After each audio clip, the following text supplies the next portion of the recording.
JSSC AGT recruitment expected syllabus Indian agriculture, ठीक है। जो आपका सिलेबस है 2018 का पेपर हुआ था, उसमें सिर्फ यही लिख के आया था, भारतीय कृषि, कृषि उत्पाद एवं उसके विपणन के संबंध में जानकारी। ये आपका सिलेबस था, ठीक है। तो इसी से संबंधित सारी चीज़ें मैंने यहाँ पे लिख रखी हैं। अब इसको डिटेल करना है और कुछ नहीं करना है, ठीक है। देखिए, कृषि में पहले हम जो प्रमुख बिंदु हैं उनको देखेंगे। कृषि में जो प्रमुख बिंदु हैं, कहने का मतलब ये है कि जब भी आपका एग्रीकल्चर का पेपर होता है तो ये कुछ क्वेश्चंस ऐसे होते हैं जो हमेशा रिपीटेड पूछे जाते हैं, ठीक है। जैसे कृषि शब्दावली हो गया, कृषि में प्रमुख वैज्ञानिक का योगदान। अब ये आपको मे भी आपके बुक में देखने को मिले या ना मिले, लेकिन इसको एक एक लाइन करके पढ़ना है, आपको फैक्चुअल पढ़ना है, ठीक है। तो ये फैक्चुअल करके आपको सारी चीज़ें याद रखनी है। जैसे भारतीय कृषि के महत्वपूर्ण बिंदु हो गए, कृषि की प्रमुख शाखाएं हो गई, कृषि संबंधित प्रमुख वैज्ञानिक एवं पितामह हो गए, कृषि अनुसंधान संस्थान कौन सा संस्थान कहाँ पर स्थित है, कृषि संबंधित प्रमुख अभियान और योजनाएं पढ़नी है, अभियान पढ़ना है, और कृषि से संबंधित जो भी उत्तर प्रदेश की योजना आई है, राज्य सरकार की योजना आई है, केंद्र सरकार की योजना आई है, ठीक है, ये सब आपको देखना है, ठीक है। इसके बाद में कृषि की प्रमुख क्रांतियाँ हो गई, इसको आपको देखना है, और कृषि संबंधित अंतर्राष्ट्रीय दिवस। तो ये जो कृषि के प्रमुख बिंदु हैं, ये 4 से 5 नंबर आपको दे सकते हैं, ठीक है। अगर पेपर थोड़ा सा भी आसान आता है तो 4 से 5 नंबर आपको यहीं से देखने को मिल जाएगा, जिसमें आप वैज्ञानिक संस्थान, अभियान, योजना, क्रांति दिवस, ठीक है। तो ये सारी चीज़ें आप देखने को पाएंगे। ये है आपका प्रमुख बिंदु जो कि आपके सिलेबस से हटके है और यहाँ से प्रश्न बन सकता है। तो ये चीज़ आप देखेंगे, और पहले हम जो अपना कोर्स स्टार्ट कर रहे हैं उसमें इन सारी चीज़ों को कवर कर दे रहे हैं एक एक करके, ठीक है। एक एक करके दो दो टॉपिक हम लोग एक एक दिन में कवर कर लेंगे, फटाफट 2-3 दिन में ये टॉपिक पूरा कवर हो जाएगा, ओके। इसके बाद में अब हम आते हैं कृषि विज्ञान पर, एग्रोनॉमी पर अब हम आते हैं, ठीक है। मेन नाम का यही चीज़ है, यहीं से आपका एग्जैक्ट सिलेबस, एक्सपेक्टेड सिलेबस शुरू होता है, ठीक है।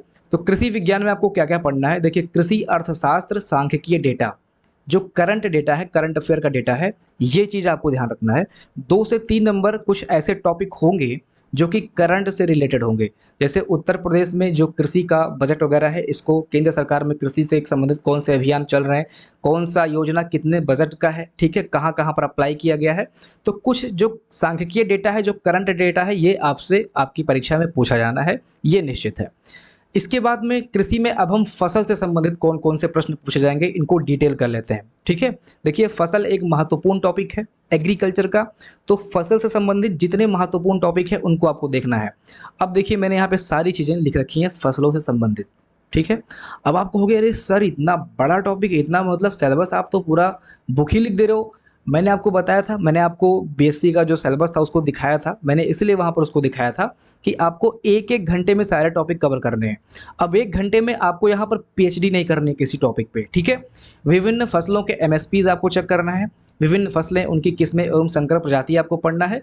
सारे के सारे जो टॉपिक हैं, 2-3 टॉपिक अगर छोड़ दिए जाते हैं तो सब टॉपिक लगभग 2 से 3 पेजेस में ख़त्म हो जाएंगे, ठीक है। ऐसा नहीं कि आपको यहाँ पर लगभग 10 से 15 पन्ने पढ़ने हैं, 2 से 3 पेजेस में सभी टॉपिक्स खत्म हो रहे हैं अगर 3-4 टॉपिक को छोड़ दिया जाए तो, ठीक है। तो ये चीज़ है। फसल में आपको क्या क्या पढ़ना है, फटाफट मैं आपको एक बार दिखा देता हूँ। इसके बाद में महत्वपूर्ण पौधे, पौधों के रसायन, हार्मोन्स एवं एंजाइम पढ़ने हैं। पौधों एवं फसलों की बीमारियां तथा उनके रोकथाम पढ़ने हैं, रोग पढ़ने हैं। इसके बाद में फसलों का विवरण तथा उनको उगाने की प्रक्रिया देखनी है। फटाफट मैं यहाँ पे आपको सारी चीज़ें बता रहा हूँ, आप लोग इसका स्क्रीनशॉट भी ले सकते हो। प्रमुख खाद्य, आवश्यक तत्व, आवश्यक रसायन, ठीक है। इसके बाद में फसलों के लिए क्षेत्रीय कृषि मृदा, तो ये सारी चीज़ें फसल से संबंधित है। ये सारी चीज़ें जो मैं आपको बता रहा हूँ ये फसलों से संबंधित है। इसके बाद में अन्य टॉपिक पर भी हम आएंगे, जैसे खरपतवार से रिलेटेड कौन कौन से टॉपिक हैं। तो ये फसल से संबंधित टॉपिक है, जैसे पादप हार्मोन हो गया, प्रमुख फसल पद्धति एवं प्रणाली हो गई, कृषि प्रकार व फसल चक्र हो गया, फसल उत्पादन, वैज्ञानिक नाम, बीज प्रकार, बीज दर, किलोग्राम प्रति हेक्टेयर। इसके बाद में प्रमुख फसलों के उत्पत्ति स्थल, कौन से फसल किस राज्य में ज़्यादातर होते हैं। अनाज, दाल, तेल, रेशे, शर्करा, ड्रग, मसाले, तिलहन आदि फसलें आपको चेक करनी है। फसलों की महत्वपूर्ण क्रियाएं चेक करना है। इसके बाद में प्रमुख फसलों में तेल व प्रोटीन की मात्रा, फसल घनत्व, बायोटेक्नोलॉजी इन एग्रीकल्चर, प्रमुख हाइब्रिड फसल आपको चेक करना है। नकदी एवं रेशेदार फसलों का विवरण आपको करना है, ठीक है। तो ये चीज़ें आपको फसल से संबंधित टॉपिक्स हैं, ठीक है। अब फसल में लिख के छोड़ देता, मतलब आपको फसलों का अध्ययन करना है। आपके सिलेबस में हो सकता है लिख के आ जाए कि आपको फसलों से संबंधित महत्वपूर्ण अध्ययन करना है। तो फसलों से संबंधित महत्वपूर्ण अध्ययन कौन से होते हैं, यही सब होते हैं, ठीक है। तो ये फसलों से संबंधित जो महत्वपूर्ण अध्ययन है वो यही सब है, ये चीज़ें आपको पढ़नी है, ये चीज़ें आपको आपके सिलेबस में देखने को मिलेगा। फसल लिख दिया तो यानी कि ये सब पढ़ना है, ठीक है। इसके बाद में अब हम देखते हैं खरपतवार।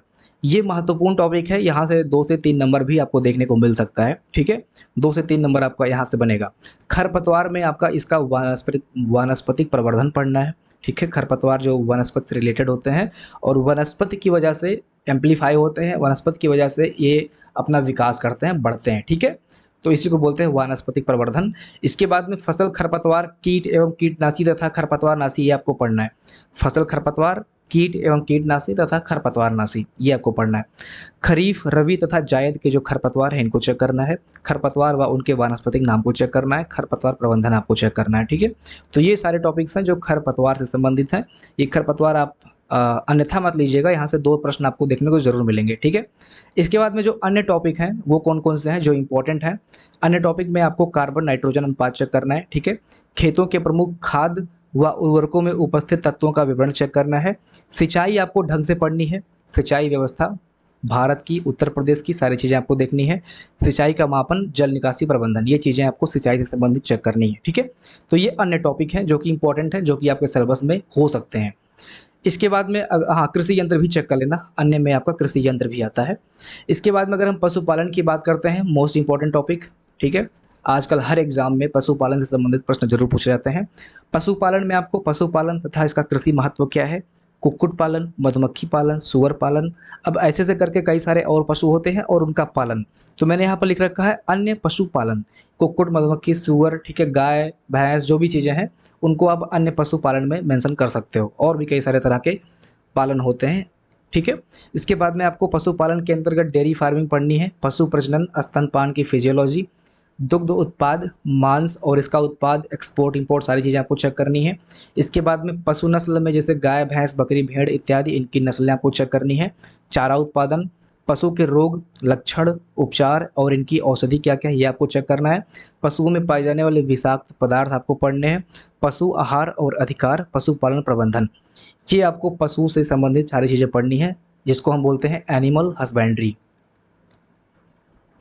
टॉपिक बहुत लंबा नहीं है, ठीक है। आप लोग देख के घबराओ मत कि आप तो पूरी बुक ही लिख दे रहे हो, नहीं। मैंने आपको दिखाया था कि सारे जो टॉपिक्स यहाँ पे लिख रखे हैं आपको बस इंट्रोडक्शन देखना है, एक तरह से ओवरव्यू लेना है। 1-1 घंटे का जो भी लेक्चर हो सकता है, 1-1 घंटे का जो भी डेटा हो सकता है, मैटर हो सकता है, वही सारी चीज़ें आपको ग्रैब करनी है। यानी कि इन सब चीज़ों में जो इंपॉर्टेंट चीज़ें हैं वही सब आपको पढ़ना है, ठीक है। तो ये चीज़ें हैं, मैं आपको कराऊंगा, ये सारे टॉपिक मैं आपको एक-एक करके करा दूंगा। अगर आपको ज़्यादा लग रहा हो तो सारी चीज़ें मैं कराऊंगा, आप लोग टेंशन फ्री रहें, ठीक है। जल्द से जल्द कोर्स का अनाउंसमेंट मैं कर दूंगा, तो उस हिसाब से आप सभी लोग चैनल से जुड़ जाना और कोर्स वगैरह की क्वालिटी चेक कर लेना, देन आप सभी लोग परचेस करना। ऐसा नहीं कि मैं पहले ही कह रहा हूँ कि आप लोग परचेस कर लो, नहीं। हाँ, जो पुराने बच्चे हैं, ठीक है, जिनको हम पे ट्रस्ट है, जो लोग लेखपाल से लेके वन दरोगा से लेके अन्य कोर्सेज से जुड़े हैं, वो सभी लोग, उन सभी लोगों के लिए मैं डिस्काउंट हमेशा रखता हूँ। जो पुराने छात्र होते हैं तो उनके लिए डिस्काउंट प्राइस होगा, ठीक है। जो फर्स्ट 20 बच्चे होंगे, जो पहले 20 बच्चे होंगे, उनको ये डिस्काउंट दिया जाएगा, ठीक है। देखिए, हॉर्टिकल्चर की अगर हम बात करते हैं तो बागवानी में आपको प्रजनन और आनुवांशिकता पढ़ना है।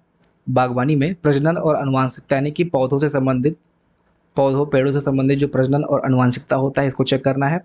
ओलेरिकल्चर, पोमोलॉजी, फ्लोरिकल्चर, ये सारी चीज़ें आपको चेक करनी है, ठीक है। आर्बोरिकल्चर, विटिकल्चर या विनिकल्चर, अब मैंने थोड़ा सा यहाँ पर डिस्क्रिप्शन कर दिया है, आप सब लोग पढ़ना चाहें तो आप लोग पढ़ सकते हैं। मैं यहाँ पे सारी चीज़ें फटाफट बता रहा हूँ क्योंकि मुझे वीडियो को बहुत लंबा नहीं करना है। डिटेल्स करता तो बहुत लंबा वीडियो हो जाता, ठीक है। तो बागवानी में ये चीज़ें आपको पढ़नी है, प्रजनन, आनुवांशिकता, ओलेरिकल्चर, पोमोलॉजी, फ्लोरिकल्चर। इसके बाद में आपको आर्बोरिकल्चर, विटिकल्चर, ये सब पढ़ना है, ठीक है। इसके बाद में आपको पौधे से संबंधित विटामिन, मिनरल्स पढ़ने हैं, नर्सरी प्रबंधन पढ़ना है, मोस्ट इंपॉर्टेंट टॉपिक, ठीक है। बागवानी प्रकार पढ़ना है, इंपॉर्टेंट टॉपिक है। फलों की किस्में, उन्नत प्रजातियां, मोस्ट इंपॉर्टेंट टॉपिक अगेन। फलों के उपनाम अगेन इंपॉर्टेंट है, मतलब में भी दे दे, ठीक है। जैसे फलों का राजा किसको बोलते हैं, आम को बोलते हैं, तो इस टाइप से फलों के उपनाम भी आप पढ़ सकते हो। इसके बाद में पादप प्रवर्धन, इसके बाद में पौधरोपण, इसको आपको चेक करना है। फलों की उन्नत किस्में चेक करनी है। विभिन्न फलों की बीमारी व रोकथाम, जैसे आम में कौन सा रोग लगता है, ठीक है। इसके बाद में सब्जी उत्पादन वगैरह हो गया, सब्जियों में रंग एवं तीखापन के कारण, फल परीक्षण एवं डिब्बाबंदी, ये चीज़ें आपको चेक करनी है, ठीक है। तो ये सब टॉपिक जो है आपके 1-1, 2-2 पेज के हैं। कुछ टॉपिक इसमें से लंबे हो सकते हैं, ठीक है, 3-3, 4-4, 5-5 पेज के हो सकते हैं, लेकिन ज़्यादातर आपको 1-2 पेज में ख़त्म हो जाएगा, ठीक है। तो ये हो गया आपका बागवानी, बागवानी से सारी चीज़ें आपको पढ़नी है। इसके बाद में अगर हम आते हैं मृदा विज्ञान में, तो मृदा विज्ञान में यानी कि सॉइल साइंस, ये आपका मोस्ट इम्पॉर्टेंट भूमिका निभाएगा इस बार आपकी एग्रीकल्चर के एजीटीए के सिलेबस में। मृदा विज्ञान मोस्ट इम्पॉर्टेंट टॉपिक है, ठीक है। मृदा विज्ञान में बहुत सारी चीज़ें हैं, यहाँ पर आपको कुछ केमिकल रिएक्शंस या फिर जो एलिमेंट वगैरह होते हैं, ये चीज़ें भी आपको देखने को मिलेंगी। बहुत डेप्थ में है वैसे साइंस, ठीक है, लेकिन फिर भी यहाँ पर हमने ओवर चीज़ें लिख रखी है, जैसे मिट्टी की संरचना हो गया, मिट्टी की उर्वरता हो गया, माइक्रोबायोलॉजी हो गया, पेडोलॉजी हो गया, एडफोलॉजी हो गया, ठीक है। इसको आप लोग चेक कर लेना। पेडोलॉजी मतलब मृदा का अध्ययन, और एडफोलॉजी का मतलब होता है मिट्टी का विज्ञान का अध्ययन है, जिससे पौधों के विकास के संबंध के रूप में, ठीक है। मतलब मिट्टी किस तरह से हो कि पौधे ज़्यादातर विकास करें, तो इसका अध्ययन हम जो है एडफोलॉजी के अंतर्गत करते हैं। इसके बाद में आपको प्रमुख भारतीय मृदा चेक करनी है और जीवांश खाद चेक करना है। तो इसके बाद में आपको ये सारी चीज़ें चेक करनी है, मिट्टी की उर्वरता, और भी उसमें कई सारे टॉपिक्स हैं, मैंने लिखा नहीं है, ये सब इंपॉर्टेंट टॉपिक था इसलिए मैंने यहाँ पे लिख रखा है। इसके बाद में आप जो पढ़ते थे अवसादी चट्टान, मतलब रॉक्स वगैरह भी आपको पढ़ना है। रॉक्स होता है, मिनरल्स होता है, ये सारी चीज़ें भी आपको इसी में पढ़नी होती है। अवसादी चट्टान, आग्नेय चट्टान, रूपांतरित चट्टान, ये सारी चीज़ें आपको मृदा विज्ञान के अंतर्गत ही पढ़ना है, ठीक है। तो ये चीज़ है।